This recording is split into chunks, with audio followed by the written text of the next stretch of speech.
All right, I'm Brian Carter here on Blitz at Jefferson High School with Molly McCarty, head coach of the Jefferson Lady Dragons, with their state runner-up trophy right here as well in our presence. So, Molly, first of all, thank you so much for having me, and congrats on an incredible season. Thank you, and thank you for all the support you give us in the media. Thank you. Y'all make it easy. Y'all do the hard part. So, finishing state runner-up, what does that feel like? I mean, can you put that in words when you've had time to sit back and soak it in a little bit? How satisfying is that to take this program to that position? I think just satisfying and knowing we made it to the state championship game. We made it to the last game of the season. Yep. That being said, we didn't go into the championship to be the runner-up. You know, we went out there to go get it, and I think that at the end of the day, after I've had time to reflect, and we've had our coaches' evaluations and we've had our player evaluations, it truly was a remarkable thing for us to experience, and something that so many of our younger kids got to experience, knowing that this isn't going to be the only time that we're gonna make it to this.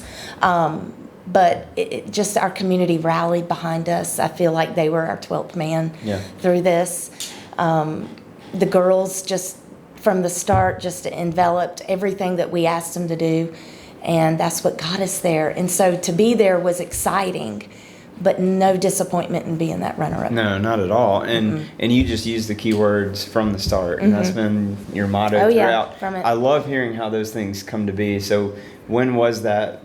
How did that kind of originate? Was there a moment, pre-season where you were just, I don't know, wherever you were at the time, and it just popped in your mind, and this is what I want to go with? Well, every year we give our seniors who are graduating the opportunity in their evaluations to leave the legacy hashtag. And last season, we ended our season sooner than we wanted to end our season in the Sweet 16.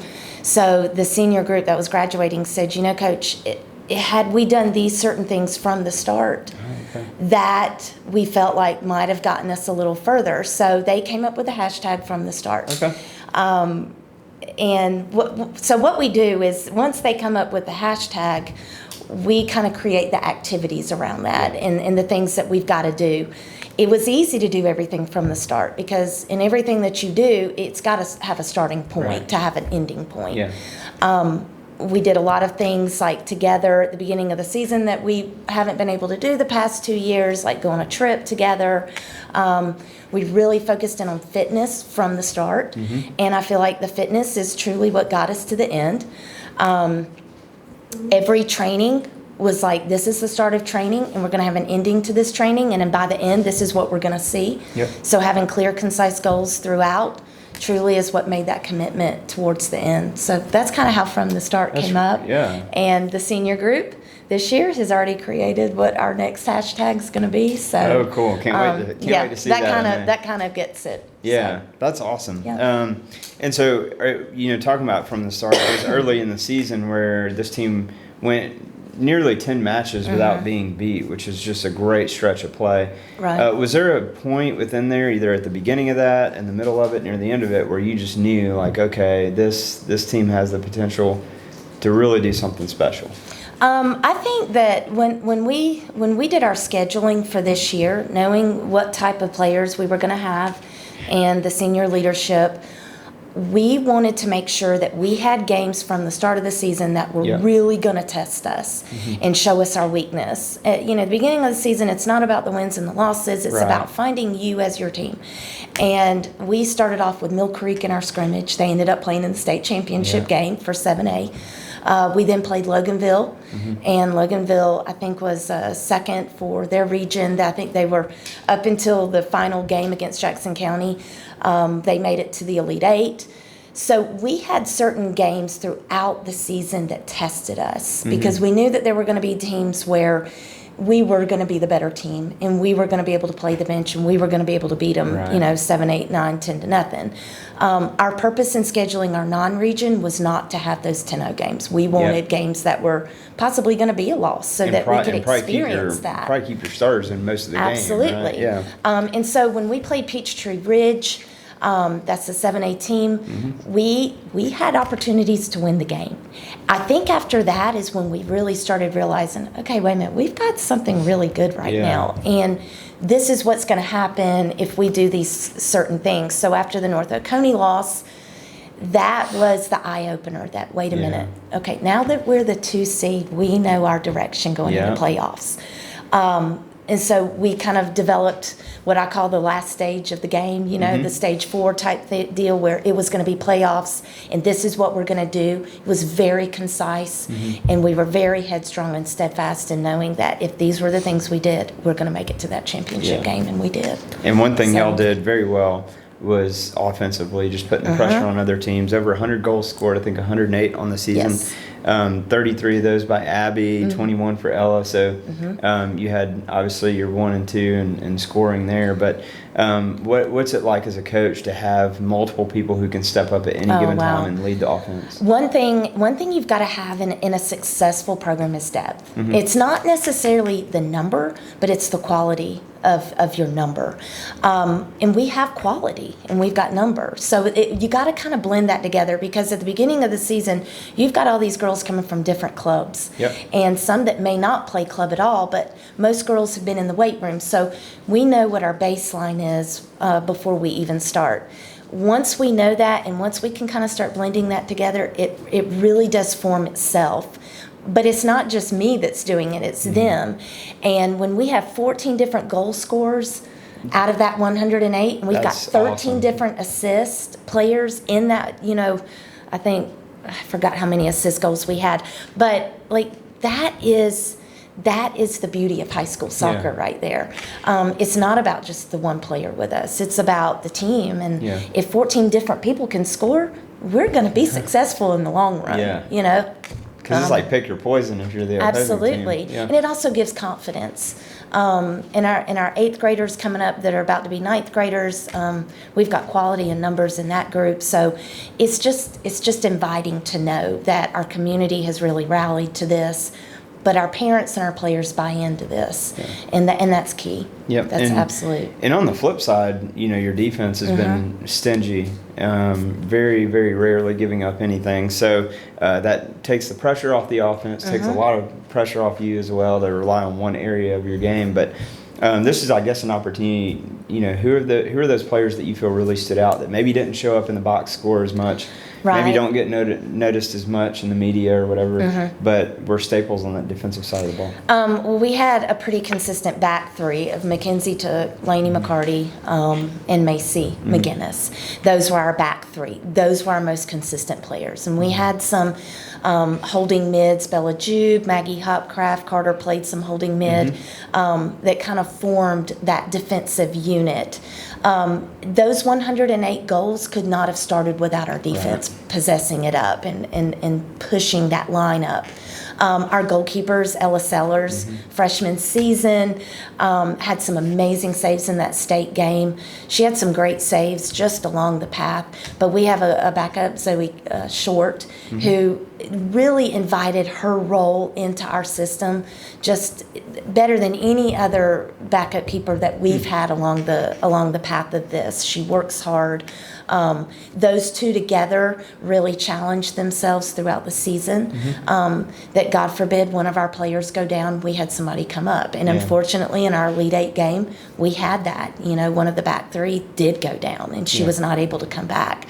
And Ella Parker came in and stepped into that role, but then because Ella got taken out of the offense, well, we just put somebody else right there into the offense. So we never really lost that dynamic after that. But defensively, defenses win teams in soccer. So you gotta have it. You've got to build that, and they got to be strong and fit, and just as important as the one scoring the goal. Absolutely, and they don't get enough credit. That's just the way it goes. But they are the staple, I think, of any great team. What did this team, when you get to the state championship game? A lot of emotions, a lot of feelings going on for everything. I mean, I can imagine all the things you have to worry about the game plan, but also your players' emotions and all these things. What was there a message that you gave them before that game, and then even after the game? Was there something specific you said to them? I think throughout the playoffs, they knew that any practice could be their last practice, and any game could be their last game. So one of the things that we did collectively was throughout practice, we would say, this isn't the last time. This isn't the last time. We want to choose it. Yeah. We started doing some mindfulness training, and they laugh about it, but I felt like it kind of did help us a little bit, where we closed our eyes and we visualized being in that championship game and what we were going to eat when we got up on that championship morning. Yeah. Jeff Williams, Pastor Jeff, was a big influence in our motivation this season. I'm trying to facilitate.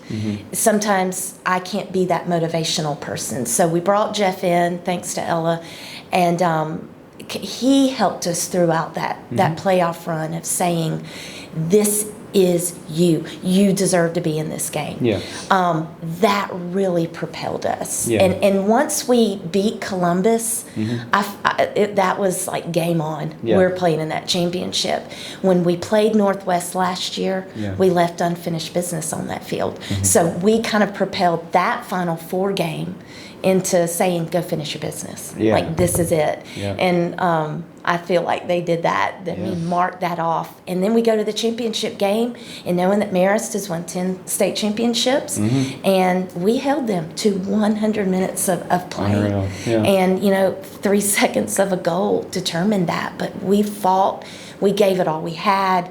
No disappointment in that game whatsoever. Of course, we all want to win. Sure. But I feel like we won. Yeah. I mean, that little win is going to be something that's going to propel us for the future. Yeah. And to that point, that's actually what I was going to ask you next, is what people usually can't see is the ripple effect of something like this. So it doesn't just affect the current players, but it goes way beyond that. Can you kind of speak on what kind of impact we may see from this years down the road? Well, we talk about legacy. We talk about the future a lot. We invite girls throughout the season to come and be a part of our game experience. We invite them to come stand on the sideline with us, help us with warm-up. We do a lot in the summer with our relationships with our rising first to seventh grade, our middle school group. We do just so many things, and the girls in first, second, third grade need to understand that these girls sitting here that just interviewed, like, those are your role models. We did spirit walks through the school leading up to the championship game that really kind of invited the community. But Brian, all I can say is when you go to Macon, Georgia, that's 2.5 hours away from Jefferson, Georgia, and the first 10 minutes of the game, our stands are outnumbered by the Marist. And you look up there and you think, those people whose kids probably weren't even rostered traveled from Jefferson, Georgia to come watch these girls. We had little girls that had posters. We had middle school girls that were like on the front line of that field, like posters, cheering, just screaming at the top of their lungs for those girls. And that is the most humbling experience as a coach, to know that these girls are what promoted that. Yeah. And maybe the next ones that are going to be out there. Exactly. And there were many. I think our entire JV team showed up. And it wasn't just the JV team. It was all the little kids and their parents. And Daddy Jack, who, everybody in Jefferson knows Jack Purcell. He's 92 years old. He came to the state game. So, those types of people giving that kind of attention to a girls' high school soccer team. High school soccer for girls has come a long way. Oh, absolutely. And then to think that these girls made something happen that they never thought could have happened, but they believed in themselves, and they had the whole community believing in them. So we get to that championship game, and that's every program's dream, is to look up there in those stands and see that. Absolutely. Well done this season. Congratulations. Thank so you. proud of you, and I think this is just the tip of the iceberg. So. I hope so. I mean, our coaches have just rallied around this. Our coaches, I want to give a shout out to them. Our entire coaching unit just really, truly got us to that as well. But I'm proud. I'm very proud of what's to come and what we have, and I appreciate you. Everything. Congratulations. Thank and you. Go Dragons. Yeah.